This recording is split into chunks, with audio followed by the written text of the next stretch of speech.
This caramel pudding cake has been selling very well recently, so I'm recommending it to you. Actually, it's not really a new product. I don't know if you've ever had those cup-style pudding cakes before. The method is quite similar. However, if you use a mold, it will be a bit more challenging because you also need to consider the issue of unmolding. So today's tutorial is still very detailed to ensure you can succeed whether at home or in a private shop. First, handle the mold part. If you don't want to use a spatula or a soft scraper to pry the edges when unmolding, then use the method of brushing with butter. This way, the entire pudding will be intact after unmolding.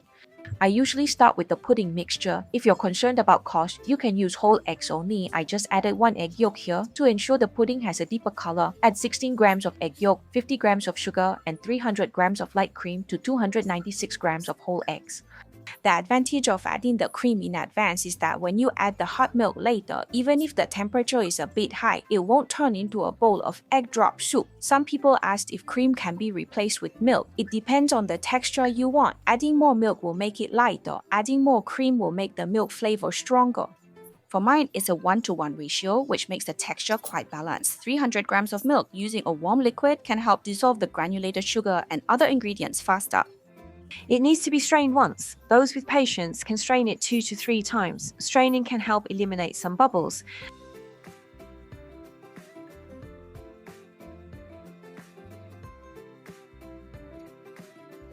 The method for making caramel is really simple. If you can't remember the recipe, just use a 1:1 ratio of sugar to water. But I usually use 10 grams less water. You can also follow my recipe, 100 grams of granulated sugar and 45 grams of water. This is a smaller amount, so you can use medium-low heat throughout. At first, the sugar water in the pot will form large bubbles. Continue cooking until the color turns caramel. Then, shake the pot to make the color even and immediately turn off the heat. Add 45 grams of boiling water, preferably using boiling water. To put it simply, using boiling water is mainly to prevent the splatter from spreading too far. Pour about 18 grams of caramel into each mold, then refrigerate to speed up its solidification. Mix 42 grams of vegetable oil and 60 grams of milk until there are no oil streaks. Then sift in 50 grams of low-gluten flour and 9 grams of cocoa powder, roughly mix, and then add the egg yolk. This process involves continuous stirring. Why is the cake base made with cocoa flavor? The feedback on the taste of this flavor paired with the caramel pudding is the best. We also made matcha and black tea flavors paired with matcha cake base and plain cake base, but everyone said the taste was not as impressive as this one. The final state of the egg yolk batter you make should be a smooth dripping consistency. Considering the different absorbency of flour, if your batter is too dry, you can adjust it by adding milk. Add 55 grams of granulated sugar to 120 grams of egg whites. It is recommended to start whipping the egg whites on high speed. Once patterns appear on the surface, switch to medium speed. Finally, whip until the patterns on the surface can stack up, then switch to low speed.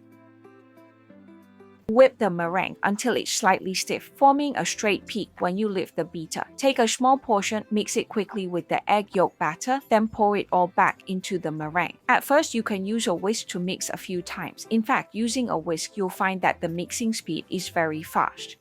There might be some areas at the bottom of the bowl that are not mixed. At this point, you can use a spatula to scrape the bottom and fold a few times, and the cake batter will be ready. The finished cake batter should be able to hold its shape. If it's very runny, it means it has deflated a bit, and the cake might not rise well. The cocoa-flavored cake, due to the addition of cocoa powder, tends to deflate more easily than the plain cake. Pour in the pudding mixture. Each portion is 140 grams. Try not to exceed this weight. Too much pudding and too little cake can easily compress the cake part, making it dense.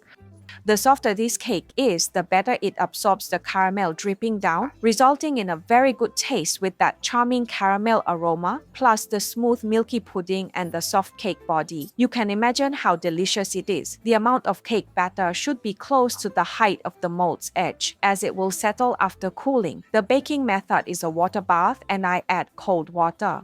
Today, I'm using the Cassette CO 540-litre oven, which has been preheated. The top heat is 140 degrees, the bottom heat is 130 degrees, and it bakes for 60 minutes. After taking it out of the oven, you don't have to remove it from the mold immediately. I usually wait until it cools down a bit. If you're worried about the cake sticking to the edges, you can run a small knife along the edge, then lift the cake and without hesitation, flip it upside down.